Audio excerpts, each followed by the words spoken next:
வெற்றிவேல் முருகனுக்கு அரோகரா, இரவேல் முருகனுக்கு அரோகரா, பழனி தண்டாயுதபாணிக்கு அரோகரா.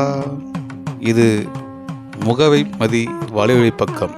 இன்றைக்கி நம்ம எதை பற்றி பார்க்க போகிறோம்னா, வினைத்திற்கும் வேல் தைப்பூசம் வரலாறு. பழனி மலையில் தைப்பூச திருவிழா மற்ற முருகன் கோவில்களை காட்டிலும் வெகு சிறப்பாக கொண்டாடப்படுகிறது. தமிழ் கடவுளான முருகப்பெருமானின் திருவிழாக்களில் முக்கியமானது தைப்பூசம் ஆகும். தை மாதத்தில் பூச நட்சத்திரத்தன்று, பௌர்ணமி தினத்தன்றோ அல்லது அந்த தினத்தையொட்டியோ தைப்பூசம் கொண்டாடப்படுகிறது. இந்த நாளில் அறுபடை வீடுகள் உள்ளிட்ட அனைத்து முருகன் கோவிலிலும் எல்லா சிவன் கோவிலிலும் திருவிழாக்கள் நடைபெற்றன. இந்த ஆண்டு 11/2/2025 செவ்வாய்க்கிழமை என்று தைப்பூச விழா நடைபெறுகிறது. தேவர்களும் அசுரர்களும் இடையே ஏற்பட்ட போரில் தேவர்களால் அசுரர்கள் அழிக்க முடியவில்லை. எனவே பல்வேறு இன்னல்களை கொடுத்து வந்த அசுரர்களை அழிக்க வேண்டி சிவபெருமான் தேவர்களிடம் முறையிட்டனர். தங்களால் அசுரர்களை அழிக்க முடியாததால் தங்களுக்கு தலைமை தாங்கி செல்லக்கூடிய ஆற்றல் வாய்ந்த சக்திமிக்க ஒரு தலைவனை உருவாக்க வேண்டும் என்று சிவபெருமானிடம் வேண்டினர்.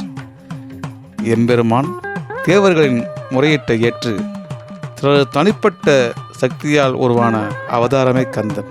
சிவனின் நெற்றிக்கண்ணில் இருந்து வெளியான 6 தீப்பொறிகள் 6 அழகான குழந்தைகளாயின. கார்த்திகை பெண்களால் அக்குழந்தைகள் வளர்க்கப்பட்டு பின்னர் 6 முகங்களுடன் அவதரித்த அவரே கந்தன் எனப்படும் முருகனாவார்.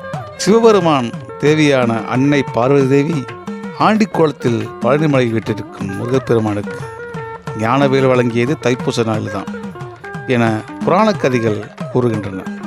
அதன் காரணமாகவே பழனிமலையில் தைப்பூச திருவிழா மற்ற முருகன் கோவில் காட்டிலும் வெகு சிறப்பாக கொண்டாடப்படுகிறது. அப்படி அளிக்கப்பட்ட வேலினை ஆயுதமாக கொண்டே முருகன் அசுர குலத்தை அழைத்து தேவர்களை காப்பாற்றினார். தேவர்களுக்கு தொல்லை கொடுத்த அரக்கர்களை திருச்செந்தூர் எனப்படும் திருச்சீரலவாயில் வதம் செய்து தேவர்களை நிம்மதியடைய செய்தவர் முருக கடவுள். எனவேதான் அசுரர்களை வதம் செய்த முருகப்பெருமான் பயன்படுத்திய வேலில் ஏற்பட்டால் தீய சக்திகள் நம்மை தாக்காமல் இருப்பதுடன் அந்த சக்திகள் நமக்கு அடிபணிந்து நல்லருளை நல்கும் என்பது ஐதீகம்.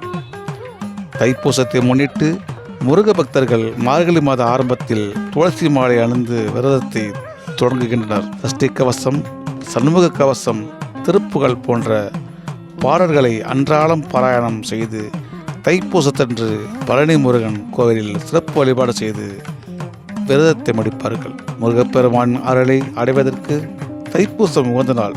முருகப்பெருமானின் 6 படை வீடுகளிலும் முருகனிடர்கள் பலர் பாத யாத்திரையாக சென்று தைப்பூசத்தன்று முருகனை தரிசித்து விரதத்தை நிறைவு செய்யும் வழக்கத்தை கொண்டுள்ளனர்.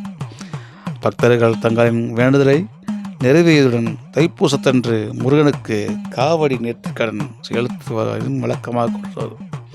மீண்டும் இது போன்ற தகவலை தெரிந்து கொள்ள முகவை மதி வலையொலி பக்கத்துக்கு ஆதரவு தாருங்கள். நன்றி, வணக்கம்.